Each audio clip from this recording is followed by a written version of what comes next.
आप सभी का सहयोग समाचार के एक और निंदन में स्वागत करता हूं। आज जो हमारा इम्पोर्टेंट डे है और जो हमारी एडिटोरियल था जिस पर हम डिस्कस करने वाले हैं वो दोनों ही जुड़े हुए आपस में। हम पहले देख लें कि क्या क्या कौन कौन सी न्यूज़ेज़ हम आज डिस्कस करने वाले हैं, उसके बाद हम एक एक करके उन न्यूज़ों पे देखेंगे उसको। पहला जो हमारा न्यूज़ है वो है कि हाल ही में जो कपिल शर्मा शो चलता था उसमें जो जज रह चुके हैं काफ़ी दिन तक, जिनको कहा जाता है पाजी, क्या ना, सिद्धू जी की पत्नी, जो कि सिद्धू जी एमएलए रह चुके हैं, एमपी भी रह चुके हैं, उनकी पत्नी के द्वारा बहुत बड़ा स्टेटमेंट दिया गया। कल ही उनसे जब न्यूज़ रिपोर्ट ने कुछ क्वेश्चन पूछा कि क्यों आपके पति को एज अ सीएम का चेहरा पंजाब में क्यों नहीं देखा जा रहा है, या क्या ऐसी कारण है जो कांग्रेस उनको सीएम पद के लिए नहीं देख रहा है, तो उन्होंने कहा कि हमारे पास पैसों की अभाव है। तो जब न्यूज़ रिपोर्टर ने और छानबीन की और पूछा तो ऐसा क्यों, तो कहा कि करीब 500 करोड़ रुपए लगते हैं सीएम को बनने में। उनके द्वारा ये सीधा सीधा स्टेटमेंट दिया गया, और जब यह स्टेटमेंट सबके सामने रखा गया कि 500 करोड़ रुपए से हम एक सीएम का पद खरीद सकते हैं, या खरीद नहीं कहें तो आप उसके लायक हैं तभी जब आपके पास इतने पैसे हों, तो ये बहुत बड़ा डिबेट स्टार्ट हो गया पूरे सोशल मीडिया पे, पूरे ट्विटर पे, कि कैसे एक एमपी या एमएलए की, इतने बड़े क्रिकेटर की, जो पूर्व क्रिकेटर हैं और पूरे इंडिया में इतने बड़े पर्सनालिटी हैं सिद्धू जी, और उनकी पत्नी होने के नाते वो इतना बड़ा स्टेटमेंट दे रही हैं, कहीं ना कहीं हद से वो सही हो सकता है। तो बीजेपी के द्वारा वहाँ अभी पंजाब में वर्तमान में आम आदमी पार्टी की सरकार है, वहीं के सीएम हैं, तो उनके द्वारा भी काफ़ी सारे नए स्टेटमेंट लाए गए कि अगर जो इसमें किस तरीके से कोई करप्शन का कहीं से भी जुड़ाव है तो उस पर जांच बैठाई जाए, और क्या वाकई में ऐसा सही है कि कोई पावरफुल आदमी जो मनी पावर या मसल पावर रखता है वही लोग ही पार्टी पॉलिटिक्स में आ सकते हैं या इलेक्शन लड़ सकते हैं, ये सही है। लेकिन कल ही कुछ ही दिन बाद मतलब खबर आती है ऐसे कि कुछ ही समय बाद कि उनको पार्टी से हटा दिया गया, उनको वहाँ के पार्टी कमांड से उनको रिजिग्नेशन दे दिया गया कि मतलब आपको पार्टी से निकाल दिया जा रहा है ड्यू टू योर मिसबिहेवियर। तो मतलब फिर एक और इस पे ऐड अप हो जाती है कि कांग्रेस ने उनको क्यों निकाला, क्योंकि जब उनसे पूछा गया कि किसी पार्टी के द्वारा आपसे पैसा मांगा गया है या पैसे का कोई बात किया गया है, तो उन्होंने कहा कि नहीं, किसी पार्टी के द्वारा अभी तक तो हमसे नहीं मांगा गया। लेकिन जहाँ तक वो अपने एक्सपीरियंस से ये बात कही कि अगर हमारे पास इतना पैसा होता या किसी के पास इतना पैसा होता तो वो एक सीएम पद के लिए एलिजिबल है, ये बात उनसे कही गई। और लेकिन तब भी उनको पार्टी से निकाल देना ये अपने आप में एक बहुत और विचलित कर देता, और क्वेश्चन खड़ा करता है कि क्यों भाई पार्टी से उनको क्यों निकाला गया, कहीं ये चीज़ें सच तो नहीं है, कहीं उसको छुपाया तो नहीं जा रहा है। तो मतलब पैसा का ये वैल्यू मतलब इलेक्शन में हो तो कहाँ से हम कह सकते हैं कि फ्री एंड फेयर इलेक्शन है, और एक तरह से डेमोक्रेटिक इलेक्टेड गवर्नमेंट हमारी अभी इतनी सारी स्टेट में है। पंजाब तो एक डेवलप्ड स्टेट में या कहा जाता है कि वहाँ की लिटरेसी रेट अच्छी है। जब बात करें हम बिहार, यूपी, वेस्ट बंगाल, ये सब यहाँ तो बूथ लूट लिए जाते हैं, और यहाँ पे किस तरह का सिनेरियो होगा। फूड बास्केट ऑफ इंडिया भी कहा जाता है Punjab. Food basket of India मतलब वहाँ पर चीज़ें ये है कि वहाँ के लगभग फैमिलीज़ में से जुड़े होते हैं कि फ़ॉरेन स्टडीज़ के लिए जाते हैं या फ़ॉरेन में उनके फैमिलीज़ रहते हैं। उसके बावजूद रिच एंड वेल्दी, एजुकेटेड, सबसे बड़ी एजुकेशन मायने रखती है, तो एजुकेटेड होने के बावजूद उस स्टेट में इतना बड़ा स्टेटमेंट आता है एक बड़े पर्सनैलिटी की पत्नी के द्वारा, और वो भी एक अपने आप में उनकी भी बहुत बड़ी पर्सनैलिटी है। तो ऐसे तरह का स्टेटमेंट देना पूरी तरीके से झूठ नहीं हो सकता, कहीं ना कहीं उसमें कोई तथ्यता होगी, और उस पर अभी जांच चल रहा है। अभी आने वाले समय हो सकता है कि इस पर कोई ऐसी चीज़ें निकल के आएँ, और उनको पार्टी से निकाल दिया गया, ये भी अपने आप में क्वेश्चनेबल है। क्यों उनको निकाला गया, क्या रीज़न्स थे इस तरह, क्या पार्टी अपने कार्यकर्ता के स्टेटमेंट को कंट्रोल करना चाहती है या चाहती नहीं है कि ये सब तरह की चीज़ें बाहर आएँ, ये भी क्वेश्चन निकल के आ रहा है। तो हमें अभी बस क्वेश्चन मार्क के तौर पे एज अ स्केप्टिक हमें देखना होगा कि वहाँ क्या चीज़ें हो रही हैं। हमें एग्जैक्ट कुछ नहीं पता, क्योंकि हम यहाँ हैं, हम वही देख रहे हैं जो सामने स्क्रीन पे दिख रहा है हमें। तो स्क्रीन पे चीज़ें पूरी तरीके से हमें बिलीव नहीं करना चाहिए। जो अभी आने वाले समय आर्टिकल और इस पर थ्रोली आएंगी तब हम इसे जानेंगे। कोई इस पर कोई क्वेश्चन या और हो कोई विस्तृत रूप, न तो फिर आगे बढ़े। तो हमारा जो जैसा कि हमने बोला कि इम्पॉर्टेंट डे और आज का एडिटोरियल दोनों मिलता है। आज है ह्यूमन राइट्स डे, मतलब हमारे यहाँ पूरे विश्व में यूएनओ के द्वारा आज ही के दिन 10 सितंबर को universal declaration of human right को लागू किया गया था और world international human right day आज से हम स्टार्ट कर दिए थे। करीब आज से 1948 में आज ही के दिन यूनेस्को द्वारा ये डे स्टार्ट कर दिया गया था। क्यों स्टार्ट किया गया था? क्योंकि 1948 से पहले 2 वर्ल्ड वार हो चुके थे और 1947 में जब लास्ट 1940 के आसपास जब वर्ल्ड वार सेकेंड ख़त्म हुआ तो वहाँ से कोल्ड वार स्टार्ट हो गया। तो इन सब चीज़ों से एक कह सकते हैं कॉन्सिक्वेंस, पहले ही लीग ऑफ नेशन हमने पढ़ा होगा। लीग ऑफ नेशन जो कि यूनाइटेड नेशन का फोर फादर कहा जाता है, जिसने नींव रखी थी यूनाइटेड नेशन का, वो ख़त्म हो गया, उसका कोई वैल्यू नहीं रहा। एक इंटरनेशनल ऑर्गेनाइजेशन की कमी पता चल रही थी हमें, तो फिर बना यूनाइटेड नेशन। और यूनाइटेड नेशन बना इसलिए क्योंकि ह्यूमन के राइट्स को आगे लेके जाए। तो उसके लिए हमारे पास एक डिक्लेरेशन होना चाहिए कि क्या किस चीज़ों को हम ह्यूमन राइट कहें। जैसे ह्यूमन राइट बेसिकली क्या होगा, हमारे लगभग फंडामेंटल राइट इसको पूरा करते हैं। जो भी डिक्लेरेशन में हमने लगभग चीज़ों को अपने कॉन्स्टिट्यूशन में अपना लिया है। जैसे क्या है, right to life and personal liberty, freedom of expression, equality, right to equality हो गया, राइट टू इक्विटी हो गया, कि मतलब समानता का अधिकार समाज के हिसाब से भी और समानता के अधिकार इकोनॉमी के हिसाब से भी। तो ये सब चीज़ें जो बेसिक राइट्स हैं, फिर अभी हम और भी चीज़ें जोड़ रहे हैं जैसे राइट टू क्लीन इन्वायरमेंट, ये सब चीज़ें सब इसी सब डिक्लेरेशन में आती हैं। तो आज के दिन हम करीब 1948 के बाद से लगातार यूएनओ के द्वारा हर एक कंट्री से मिल के ये कोशिश रही है और उसका थीम भी यही है। थीम हमारा ये है कि human rights our every day, not every day but for essential for our life. मतलब हर दिन हर किसी के लिए ये एक इम्पॉर्टेंट चीज़ है। मतलब अगर आप घर से निकलते हैं या एक कोई भी बच्चा पैदा होता है तो मानते किसी भी कास्ट में हुआ हो, किसी भी रिलीजन का हो, किसी भी स्थान पे पैदा हुआ हो, लेकिन ये राइट उसके साथ ही आती हैं। क्यों? क्योंकि वो ह्यूमन है।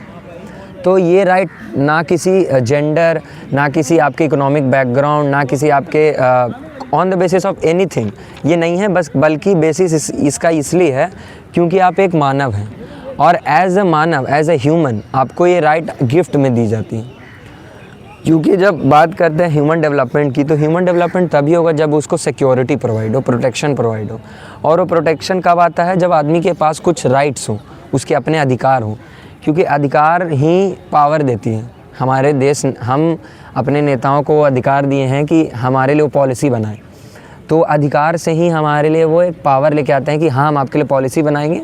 और कभी कभी वो पॉलिसी मेजॉरिटी या कहते हैं माइनॉरिटी के ख़िलाफ़ होता है, हमें वो अच्छा नहीं लगता या हमें वो पॉलिसी से उतनी ज़्यादा फ़ायदा नहीं दिखती, लेकिन तब भी वो पॉलिसी लागू होता है।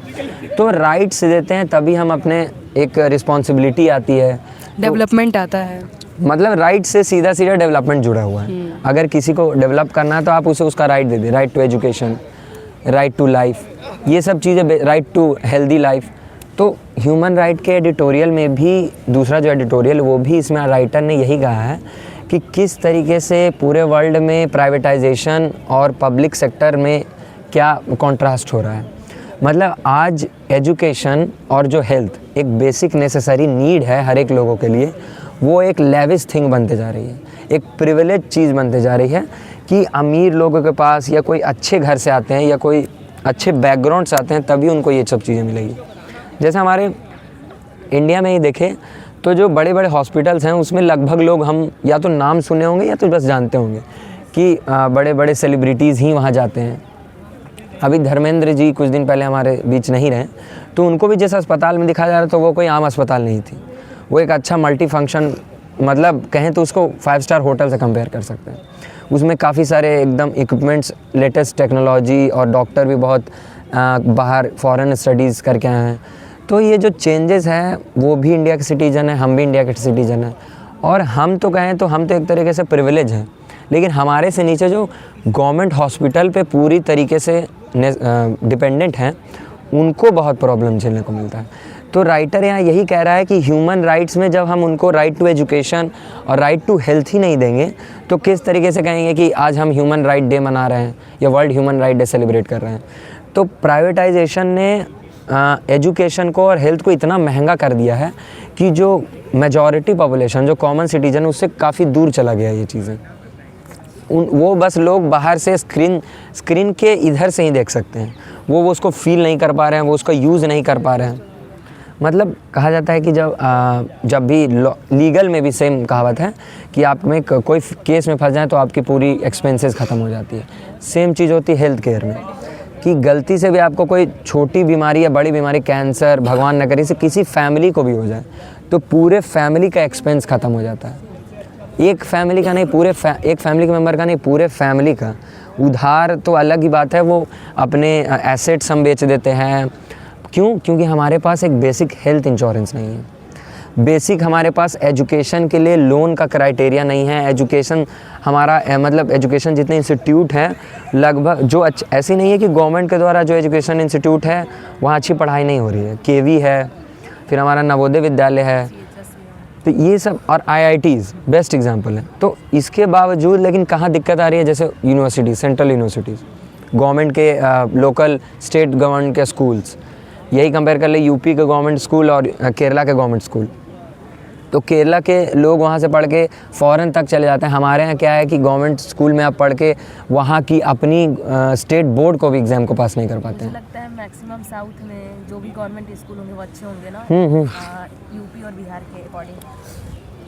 यूपी और बिहार के अकॉर्डिंग मुझे लगता है कि जितने भी साउथ में गवर्नमेंट स्कूल होंगे वो मतलब कंपेयर अच्छे होंगे ना यहाँ से। हाँ, यहाँ से उनका एजुकेशन के बारे में जब भी मतलब बात आता है तो वो हमसे आगे ही है। इसीलिए उनकी इकॉनमी और वहाँ के सोसाइटी में जो कहें कि हमारे कंपैरिजन में अवेयरनेस है एजुकेशन के प्रति, माइंडसेट में भी बहुत डिफरेंस। हाँ, माइंडसेट में बहुत डिफरेंस है। केरला के लोग जब देखते होंगे कि काफ़ी सारे जो अच्छे इंस्टीट्यूट्स हैं नॉर्थ इंडिया में, वहाँ केरला से लोग पढ़ाने आते हैं और यहाँ के बड़े बड़े इंस्टीट्यूट हायर करते हैं उन लोगों को। केरला एक ऐसी स्टेट है जहाँ से मतलब बड़े लेवल पे वहाँ की नर्सेज माइग्रेट कर रही हैं। क्यों? क्योंकि उनको अच्छा सैलरी मिल रहा है पूरे इंडिया में। वहाँ की तमिलनाडु पूरे वर्ल्ड में अब यहाँ तक नहीं, ना कि बल्कि इंडिया में, बल्कि पूरे वर्ल्ड के लिए हेल्थ टूरिज़्म बन गया है। जब भी बात आती है टूरिज़्म बहुत अलग अलग तरीके का होता है। डेटा में भी देखिए तो 40% ऑफ एजुकेटेड और लिटरेटेड पीपल जो हैं वो साउथ के ही हैं, साउथ के ही हैं। तो मतलब तमिलनाडु की बात करें तो तमिलनाडु हमारा हेल्थ सेक्टर में बहुत आगे है। हमारे यहाँ भी जो भी प्रॉब्लम्स होती हैं, ऐसे कोई सोफिस्टिकेटेड डिजीज़ होती है जो हमें समझ नहीं आ रहा, या यहाँ के डॉक्टर हमें उस तरीके के क्लैरिफाई नहीं दे पाते, तो हम सीधा साउथ की ओर बढ़ते हैं आगे। देखते होंगे मोस्टली जो साइंटिस्ट हैं वो साउथ से ही निकल करके आते हैं। यहाँ तक कि मेरे फैमिली मेम्बर्स की भी एग्जांपल दें तो वेलोर एक CMCH है, क्रिश्चियन मेडिकल कॉलेज, वहाँ का one of the best hospital है पूरे इंडिया में। वहाँ आप जाएंगे तो वहाँ पैसे बड़े लेवल पे लगेगी आपको, महंगा है वो, लेकिन वहाँ चीज़ें क्या मिलती है वो आपको क्लैरिटी सीधा बता देता है कि आपको ऑपरेशन की आवश्यकता है या नहीं, या आप मेडिकेशन से ही ठीक हो जाएंगे। लेकिन यहाँ क्या है, यहाँ लैक ऑफ नॉलेज के कारण, लैक ऑफ टेक्निकल मतलब इक्विपमेंट के कारण क्या होता है कि चीज़ों को बढ़ाया जाता है जितना उसे प्रोकास्टिनेट, मतलब चीज़ों को और डेट पे डेट कि 1 महीने बाद आइए, 2 दिन बाद आइए, यहाँ डॉक्टर अवेलेबल नहीं है, हमारे पास वो उस तरह की टेक्नोलॉजी नहीं है। तो इस तरह की चीज़ें से क्या होता है कि लोगों के जान तक खबर आता है कि जान चला गया। तो इस एडिटोरियल में राइटर यही कह रहे हैं कि सबसे बड़ी प्रायोरिटी हमारी ये रहनी चाहिए कि गवर्नमेंट ना कि अपने इंस्टीट्यूट, अपने हॉस्पिटल, अपने स्कूल को भी अच्छे से करे, बल्कि प्राइवेट को लिमिट सेट करे। जैसे प्राइवेट सेक्टर में मनमानी तौर पे पैसे ले रहे हैं। स्कूल की बात करें हम ही जिस स्कूल से पढ़े हैं 7-8 में, वहाँ 3,000 पर मंथ वहाँ का ये था, मतलब मंथली कहें तो हमारा फ़ीस था। और अलग अलग चीज़ें जोड़े तो ट्रांसपोर्टेशन सर्विस और फिर अलग अलग चीज़ें, मतलब उसको सिर्फ एक वर्ड के पीछे छोड़ दिया जाता, उसका रियलिटी नहीं पता चलता। यूनिफॉर्म में चेंज करते रहना टाइमली, और फिर हमारी स्टेशनरी में वो चीज़ लाना, क्योंकि आप प्राइवेट में पढ़ रहे हो तो मतलब हमें फैशन वाला जो सेंस है वो भी डेवलप किया जाता है, तो वो ओवर बर्डन होता है। क्योंकि हम तो एजुकेशन लेने गए हैं, बट वहाँ पर जो ओवर रेटेड चीज़ें होती हैं ना, उस चीज़ पे हमें थोड़ा सा ध्यान करना चाहिए। बाकी तो ठीक है। मुझे लगता है बंगाल ये एक एक्सेप्शन है स्टेट बोर्ड के मामले में, क्योंकि वहाँ का स्टेट बोर्ड काफ़ी बढ़िया है। इनफैक्ट CBSE को कंपटीशन देता है बढ़िया से। स्टेट बोर्ड्स बढ़िया है, वहाँ की करिकुलम भी अच्छी है, लेकिन दिक्कत ये है कि वहाँ का जो रियल प्राइमरी एजुकेशन सिस्टम है वो पूरा ख़राब है। तो रूट से ही हमारा धीरे धीरे जाएंगे तो अब 11-12 तक काफ़ी सारी चीज़ें सुधर जाती हैं। आप खुद देखेंगे तो कॉलेजेस में अब क्लासेस होने लगी, अटेंडेंस मायने रखा। लेकिन आप प्राइमरी में देखेंगे तो वहाँ क्या है कि बच्चे बस इसलिए जा रहे हैं क्योंकि वहाँ उनको अटेंडेंस पूरा करना है, क्योंकि उनके घर उससे जो राशन दिया जा रहा है गवर्नमेंट के द्वारा स्कूल में वो लेना है, फिर महीने महीने उनको एक अलाउंसेस दी जाती है गवर्नमेंट के द्वारा, वो लेने जाते हैं। तो मतलब यही उनके इस एडिटोरियल में कहा जा रहा है कि जो गवर्नमेंट है वो अपने इंस्टीट्यूट पे तो ध्यान दे, लेकिन प्राइवेट पे भी रिस्ट्रिक्शंस लगाए, कंट्रोल लगाए कि आपके पास ये पावर नहीं है कि आप मनमाने चीज़ में किसी भी सेक्टर में पैसा ले सकते हैं, ना ही हेल्थ सेक्टर में, ना ही आप एजुकेशन। हेल्थ सेक्टर तो चलिए हम मानते हैं कि हेल्थ एक ऐसी चीज़ है जो चीज़ें कहती हैं कि कोई इंजेक्शन करोड़ों में आती हैं, वो रिसर्च बेस्ड है, उसको चीज़ें एक्सेप्टेबल हैं। लेकिन जब एजुकेशन की बात आती है वो तो उस चीज़ में किस बेसिस पे आप उतना फ़ीस ले रहे हैं कि एक साल का ऐसे काफ़ी सारे स्कूल हैं। बिहार जिसको पूरे स्टेट में गिना जाता है, वहाँ के काफ़ी सारे पटना में स्कूल में चले जाएंगे आप तो महीने का वहाँ का 1 लाख फ़ीस है। मतलब वो स्कूल ऐसा है जो हॉस्टल बेस्ड है, तो वहाँ कौन अफोर्ड कर पाएंगे? डीएम, बड़े बड़े लॉयर्स, सेलिब्रिटी, इंडस्ट्रियलिस्ट, वही अफोर्ड कर पा रहे हैं। इतने पूरे स्टेट में भी जब इतने महंगे स्कूल चल पा रहे हैं और इस पर कोई रेगुलेशन नहीं है, और दूसरे तरफ हमारे आंगनवाड़ी में एजुकेशन ही नहीं है, ये कहाँ से सही मेरा है? ये क्वेश्चन नहीं बट एक रिक्वेस्ट है हमारी गवर्नमेंट से, अगर प्राइवेट सेक्टर पे एक लिमिटेशन ना लगाए तो कम से कम हमारे जो सरकारी है उस पर तो ध्यान बढ़ाए, ताकि वो इतना डेवलप्ड हो सके कि हम फाइनेंशियली स्टेबल भी हैं। तब भी मैं पर्सनल प्रायोरिटी में फर्स्ट प्रायोरिटी गवर्नमेंट को चूज़ करूँ, ना कि प्राइवेट सेक्टर को। तो यही गवर्नमेंट या तो 2 चीज़ कर सकती है। गवर्नमेंट पहली चीज़ कर सकती है कि अपने इंस्टीट्यूट को इतना अच्छा कर दे कि लोग उधर जाना ही बंद हो जाए। दूसरी, दिल्ली में वही होता हाँ, है, बच्चे प्राइवेट से ज़्यादा गवर्नमेंट को प्रीफर करते हैं। मतलब जैसा कि केंद्रीय विद्यालय देख लीजिए आप, वो इंस्टीट्यूशन नहीं है, लेकिन कंपटीशन इतना ज़्यादा है ना कि वहाँ पे हम जैसे मिडिल क्लास के बच्चे पहुँच ही नहीं पाते हैं। और दूसरी बात ये है कि कहा जाता है ऐसा ऊपरी तौर पे कि मिडिल क्लास जो फैमिलीज़ है ना, वो अपने बच्चों को एजुकेशन प्रोवाइड कराने में ही आधा मतलब ग्रो नहीं कर पाते हैं। तो ये सारी चीज़ों पे अभी एक नया कॉन्सेप्ट निकल के आया है। मिडिल क्लास की फैमिली रिस्क लेना भी नहीं चाहती है, एजुकेशन के नाम पे सबसे पहले रिस्क लेना नहीं चाहती है। उनको ये लगता है ना कि ये चीज़ें तुम करोगे तो होगा कि नहीं होगा, हमें ये नहीं सोचना चाहिए। हाँ, अभी एक नया कॉन्सेप्ट भी आ रहा है निकल के, जैसे जापान और काफ़ी सारे नेशंस में क्या है कि बर्थ रेट बहुत तेज़ी से घट रहा है। उसके पीछे जब रिसर्च करी गई और पता चला कि आजकल के जो कपल्स हैं या जो मैरिड कपल हैं वो चाहते ही नहीं है कि बेबी कंसीव करें। क्यों नहीं चाहते? क्योंकि जब आप एक वैल्यूएशन करेंगे तो 1-2 लोगों के लाइफ ही इतना महंगा हो गया कि आप जब अपने बच्चे के स्कूल से लेके यहाँ तक कि जब वो बॉर्न हो जाता है, जब दुनिया में आ जाता है, तो उस दिन से ही उसका स्टार्ट हो जाता है एक्सपेंसेस। क्योंकि बच्चा और बूढ़ा ऐसा कहा जाता है कि ऐसे बोलना तो नहीं चाहिए, ऐसे एसेट्स हैं या ऐसे ह्यूमन है जो उन पे खर्च ज़्यादा करना पड़ता है, उनसे रिकवर नहीं होता। मतलब प्रॉफिट आप उस पर पैसा ज़्यादा लगाएंगे लेकिन आएगा नहीं। तो इकॉनमी के लिए हमेशा से ज़्यादा बच्चे के पॉपुलेशन जब बढ़ जाता है या बूढ़े पॉपुलेशन बढ़ जाता है तो इकॉनमी हमेशा से नीचे जाती है। सेम चीज़ें हो रही जापान के साथ। वहाँ के कपल लोग ऐसा कह रहे हैं कि यहाँ एजुकेशन इतनी महंगी है और इतना हेल्थ सेक्टर इतना महंगा है कि अगर हम अपने साथ एक और बच्चे को रखें, एक ही बच्चे को जहाँ तक कि, तो हम अपने आप को नहीं सही से ध्यान दे पाएंगे, अपने आप को प्रायोरिटी नहीं दे पाएंगे, एक अच्छा लाइफस्टाइल नहीं रख पाएंगे। तो मतलब चीज़ें इस तरफ जा रही हैं कि इतने महंगे एजुकेशन और हेल्थ सेक्टर के कारण आने वाले समय हो सकता है ह्यूमन स्पीसीज़ का पॉपुलेशन ही ख़त्म हो जाए। तो ये लग रहा होगा बोलने में बहुत बड़ा स्टेटमेंट, लेकिन ये प्रैक्टिकल है। इटली, जापान, यूएस के काफ़ी सारे अलग अलग स्टेट्स, यूरोप के काफ़ी सारे कंट्रीज़, वहाँ बर्थ रेट बहुत तेज़ी से नीचे जा रही है। साउथ कोरिया में बहुत तेज़ी से नीचे जा रही है। लोग पहली बात तो शादी नहीं करना चाह रहे हैं because of their own reason. कि एक होता है अब क्या है कि धीरे धीरे फ्रीडम पहले के मुकाबले गर्ल्स को मिल रहा है, तो गर्ल अपने प्रोफेशन को ज़्यादा सोच रहे हैं कि प्रायोरिटाइज़ करें, अपने मैरिज लाइफ या अपने सोशल लाइफ से थोड़ा हट के अपने आप को टाइम दें, अपने आप को एक्सप्लोर करें। तो इन सब चीज़ों में क्या हो रहा है कि सोशल लाइफ जो पहले थी वो उससे दूर जा रहे हैं लोग। और सेम चीज़ हो रहा है एक्सपेंसिवनेस के कारण भी, कि जो बेसिक गुड्स होना चाहिए था वो एक लेविश गुड्स हो गया। जो प्राइमरी हमारे लिए नेसेसिटी होनी चाहिए थी वो सेकेंडरी हो गई है, लग्जूरियस हो गई है। मतलब लोग नहीं चाह रहे कि भाई एजुकेशन, इसीलिए ड्रॉप रेट हमारा बढ़ गया है कि बहुत सारे बच्चे विद्यालय में जा तो रहे हैं पढ़ने, लेकिन वहाँ से नाम कटवा ले रहे हैं पहले ही और कमाने चले जा रहे हैं 14 साल की उम्र में, 12 साल की उम्र में। बिहार, यूपी, नॉर्थ बेल्ट में आप देखें तो सेम ये सिनेरियो पूरे एडिटोरियल में ही लिखी हुई है। तो मतलब राइटर के द्वारा यही कहा कि गवर्नमेंट अपने इंस्टीट्यूट पे भी ध्यान दे और प्राइवेट सेक्टर को भी कंट्रोल करे, ताकि बैलेंस मेंटेन हो और फॉरेन स्टडीज़ को हम प्रेफर ना करें बल्कि इंडिया में ही रहें, कि ब्रेन ड्रेन जो बड़े पैमाने पे हो रहा है वो रुक जाए। हमारा सेम एक और आज ही का इम्पॉर्टेंट डे है जिसको कहते हैं नोबेल प्राइज़ डे। जैसे नोबेल पीस प्राइज़ या नोबेल बहुत सारे फिज़िक्स में भी हम देखते हैं कि नोबेल प्राइज़ एक one of the most prestigious award है जिसके लिए साइंटिस्ट सालों तक मेहनत करते रहते हैं कि शायद हमारा रिसर्च पेपर उनके द्वारा एक्सेप्टेबल हो जाए, शायद ऐसे कोई काम करें जो नोबेल जो देती है वो ऑर्गेनाइजेशन उनके नज़र में हम आ जाएँ। तो मैं आपके बैकग्राउंड के लिए बता दूं कि Nobel peace prize Robert Alfred Nobel के नाम पे दिया जाता है।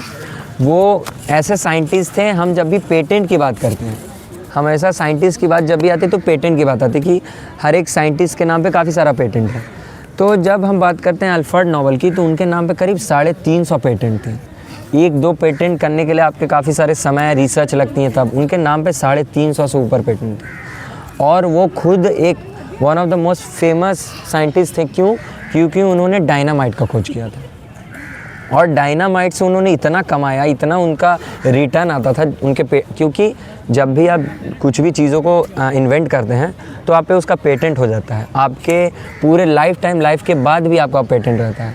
तो वो पैसा जब आता है तो उन्होंने कहा कि मेरे डायनामाइट बनाने के कारण काफ़ी नुकसान हुआ है। जैसे हमारे कहते जब भी हम बात करते हैं सर आइजैक न्यूटन की और एल्बर्ट आइंस्टाइन की, उनकी थ्योरीज़ क्या कहते हैं एटॉमिक बॉम्ब को बनाने में सबसे हेल्प की। जब उनको ये चीज़ रियलाइज़ हुआ तो उनको बहुत बुरा लगा। तो उन्होंने उस समय के बाद से फिर हम इनका रॉबर्ट ओपेनहाइमर की बात करें, फिर उन्होंने क्या किया कि अपना पूरा जीवन पीस के तरफ डाल दिया कि जितना हो सके कि बॉम्ब को बनाने में हम रिसर्च कम करें। क्योंकि जब से एटॉमिक बॉम्ब पूरे वर्ल्ड में आया है उन्होंने सही कहा कि आज के बाद से ये दुनिया उस तरह नहीं रहेगा जो पहले था। हम जिस तरीके से पहले जीते थे एक आराम फ्रीली मुँह में, अब डर लगता है। जैसे पाकिस्तान के हाथ में है, पाकिस्तान की गवर्नमेंट स्टेबल नहीं है, वहाँ कभी तख्ता पलट हो जाता है, कभी कुछ हो जाता है। उनके पास क्या है? Atomic bomb.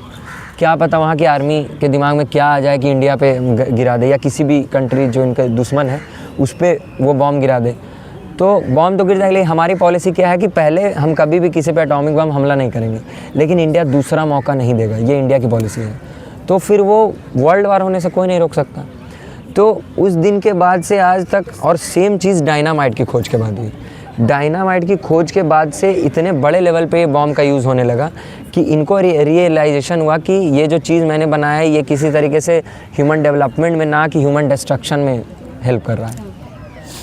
तो जो पैसा इनके पेटेंट से आता था, उन्होंने कहा कि मेरे मरने से पहले उन्होंने कह दिया, मरने के बाद तक भी पैसे से जो भी बड़े लेवल पे ह्यूमैनिटी के लिए रिसर्च होगा, फिज़िक्स में, बायोलॉजी में, जो पीस के लिए कोई ऐसे लोग काम करेंगे, उनको ये पैसे जाने चाहिए, उनको ये अवार्ड मिलना चाहिए। इसीलिए उस दिन से हम 10 दिसंबर को उनके डेथ एनिवर्सरी से ये नोबेल पीस प्राइज़ या नोबेल फिज़िक्स प्राइज़ या नोबेल बायोलॉजी में हम सुनते हैं वो स्टार्ट हो गया। तो ये बहुत इम्पॉर्टेंट है कि किस तरीके से एक साइंटिस्ट को रियलाइजेशन होने के बाद अपने बच्चे खुचे कहा जाता है कि रियलाइज़ करने के लिए बचा ही नहीं, लेकिन उन्होंने सोचा कि जो है हम उसी से कुछ और रिफॉर्म ला पाएँ। अच्छा, वो डायनामाइट नहीं होता, वो यूरेनियम होता है। नहीं डायनामाइट ऐसे न्यूक्लियर बॉम्ब नहीं बनता। न्यूक्लियर बॉम्ब की बात नहीं कर रहे हैं, अल्फ्रेड नोबेल के द्वारा डायनामाइट की खोज की गई, ये मैंने कहा। डायनामाइट से एटॉमिक बम के बनने के बाद का थ्योरी, यूरेनियम की तो बात ही नहीं हो रही थी यहाँ पे। और सर आज के कुछ टॉप 4 न्यूज़ हैं जिसको हमें बस हेडलाइंस करना चाहिए और ज़्यादा कुछ डिस्कशन होगा तो आप अपने पॉइंट्स रखिएगा। पहला तो ये है कि ये इंडिगो क्राइसिस में आज गवर्नमेंट द्वारा 10% का कट ऑफ किया गया है, उनके फ़्लाइट्स में जो रेट्स हैं उसको थोड़ा सा लो किया गया है। वैसे तो सिविल मतलब DGCA के थ्रू 5% का कट ऑफ था, लेकिन हमारी गवर्नमेंट ने कह दिया नहीं डायरेक्ट 10% का कट ऑफ रखिए। और दूसरी न्यूज़ ये है कि इलेक्टोरल रिफॉर्म्स पे कल पार्लियामेंट पे डिबेट हुई, बात हुई, और ये बहुत ही खुशी देने वाली बात है कि इलेक्टोरल रिफॉर्म्स पे बात हो रही है, क्योंकि एक बहुत ही पॉइंट है सरकार को बदलने और बिगाड़ने का। तो इलेक्टोरल रिफॉर्म्स पे बात हुई पार्लियामेंट पे, बहुत अच्छी बात है। फिर थर्ड है कि जो US टीम है वो इंडिया में आई है फॉर अ ट्रेड टॉक्स, तो देखते हैं शायद इसके कुछ अच्छे सिग्निफिकेंट मतलब पॉजिटिव सिग्निफिकेंट हो और अच्छा हो ये। और थर्ड है कि ऑस्ट्रेलिया का बैन, अभी तक हमें पता था कि 16 साल के बच्चों के लिए ऑस्ट्रेलिया में पूरा सोशल मीडिया का बैन है। अब क्या है कि ऑस्ट्रेलिया ने सोशल मीडिया बैन पे बहुत ही बड़े लेवल पे किया है, तो देखते हैं कितना इम्प्लिसिट होता है, पर वो एज अ डेवलप्ड कंट्री कर सकती है ये सारी चीज़ें इम्प्लिसिट। So thank you. एक तरीके से ऑस्ट्रेलिया के बैन लगाने के बाद 16 साल के नीचे लोगों को सोशल मीडिया यूज़ करने से इसे क्या है वो एक आइडियल बन सकता है आने वाले समय, क्योंकि एक तरह का एक्सपेरिमेंट है, पायलट प्रोजेक्ट है। अगर ये सही तरीके से इम्प्लीमेंट हुआ उस कंट्री के अंदर पूरे तरीके से, तो शायद ये यूनिवर्सल नॉर्म बन जाएगा कि आने वाले समय में जो हमारी यूथ है उसको अगर सोशल मीडिया से दूर रखा जाए इतने उम्र तक, तो क्या पता वो साइंस की ओर, एस्ट्रोनॉमी की ओर या अपने जो भी फील्ड में वो जाना चाहते हैं आउट ऑफ ओन अगर सर एक बहुत ही बेसिक लेवल पे बात करी जाए तो एज ए स्टूडेंट हम भी जब कभी कभी फ्रस्ट्रेट हो जाते हैं तो अपना सबसे पहले सोशल मीडिया बंद करते हैं, क्योंकि हमें भी कहीं ना कहीं पता है कि सोशल मीडिया हमारे लाइफ में एक बहुत ही नेगेटिव रोल प्ले कर रहा है। तो उसी तरीके से ऑस्ट्रेलिया में गवर्नमेंट का ये चीज़ आना है कि सोशल मीडिया को बैन करो, ना ही तो सिर्फ 16 ईयर स्टूडेंट के लिए बल्कि उनसे बड़े लोग जो कि अडल्ट हैं। So this is very nice thing done by there government. मतलब सोशल मीडिया की जो चीज़ें होती है वो हमेशा से इसलिए फेमस है क्योंकि वो जो दिखता है वो होता नहीं है। मोस्ट ऑफ द चीज़ें जो लोग वही दिखाना चाहते हैं जो अच्छी हैं, जो दिखा रही कि अपने आप बहुत खुश हैं, बहुत घूमने जा रहे हैं, रियल लाइफ ऐसी नहीं है। तो लोगों के अंदर क्या डेवलप होता है, FOMO, fear of missing out. हमेशा यही चीज़ जो सबसे ज़्यादा तौर पे निकल के आती है सोशल मीडिया देखने के बाद, चाहे इंस्टाग्राम ले लो चाहे स्नैपचैट। ऐसा नहीं होता कि वो सब चीज़ें दिखा रहे कि हाँ भाई हम बहुत अभी ख़राब टाइम से गुजर रहे हैं। और ये भी एक तरीका का ट्रेंड हो गया है कि आदमी को अपने इनर फीलिंग के बावजूद आदमी सोशल मीडिया पे ज़्यादा अपने फीलिंग को शेयर कर रहा है। जो लोग सोशल मीडिया पे ज़्यादा शो करते हैं वो ही अंदर से वो बिल्कुल उतने खाली होते हैं। ये तो हमारी बात हुई। कोई क्वेश्चन था तो आप बोले, नहीं तो फिर हम सही क्वेश्चन नहीं, एक अपडेट है कि ट्रम्प के साइड से स्टेटमेंट या कोई तो न्यूज़ आई है कि राइस जो हम लोग का एक्सपोर्ट होता है, राइस डंपिंग हो रही है तो उस पर टैरिफ लगाएंगे। तो टैरिफ उनके लगाने से ये परसेप्शन क्रिएट हो रहा है टैरिफ लग रहा है, पर देखा जाए एक एंगल से तो ये हमारे लिए एडवांटेज ही है, क्योंकि यूएस में जो टोटल ये राइस का ये एक्सपोर्ट रहता है वो लोग के लिए तो 26% है, पर हमारा जो यूएस के लिए जाता है वो सिर्फ 3% है। तो उसके लिए आई डू नॉट थिंक उतना इफ़ेक्ट पड़ेगा, तो ये हमारे लिए अच्छी चीज़ ही है। और दूसरा एस्पेक्ट इसका एक ये भी है कि यूएस में जो ट्रेड मतलब 50% टैरिफ लगने के बाद हमने जो अपने एक्सपोर्ट्स हैं वो अब ब्रिटेन के तरफ भी खोल दिया। हम दूसरे तरफ अब अपना मौका देख रहे हैं कि यूएस ही हमारे लिए सब कुछ नहीं है और हम उसके एक स्टेप अहेड हो, है ना। काफ़ी दिन पहले यूपी गवर्नमेंट के द्वारा भी ऐसी सेम चीज़ें कही गई कि यूपी गवर्नमेंट ने कहा कि हमारी कोशिश यही रहेगी कि साउथ अमेरिका के कंट्रीज़ को भी हम अप्रोच करें हमारे ट्रेड गुड्स को वहाँ तक पहुँचाने के लिए, ना कि हम यूएस यूरोप तक ही सीमित रहें। तो आज के लिए इतना ही न्यूज़ तक हम रोकेंगे। बाकी इसी एनर्जी के साथ कल आपसे मिलेंगे। धन्यवाद।